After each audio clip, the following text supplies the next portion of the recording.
మనిషి కదా రాక్షసి, ఈ టైంలో తీసుకొని పెడుతున్నావు. ఇప్పుడు ఇది ఎర్రంగా పెడితే నువ్వు ఎర్రటి పిల్లని అంటే ఒకవేళ నల్లంగా పడితే నువ్వు నల్లంగా అయిపోతా.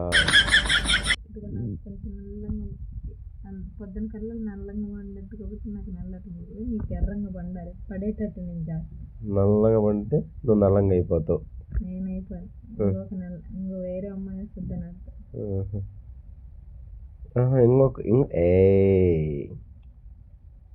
నీకు నా మీద ప్రేమ ఉంటే ఎర్రంగానే పండుద్ది. ఏమంతగానే ప్రేమ ఉన్నా లేకపోయినా విధి లిఖితం. రావాలని ఉంటే వచ్చేస్తారులే. నీకు వంట పనుల్లో ఇంటి పనుల్లో తోడుగా ఉంటారు. విధి లిఖితం అవ్వద్దు, నేను చూపిస్తాను. సరే, బాగా జూమ్ చేసి మరీ చూపిస్తాను.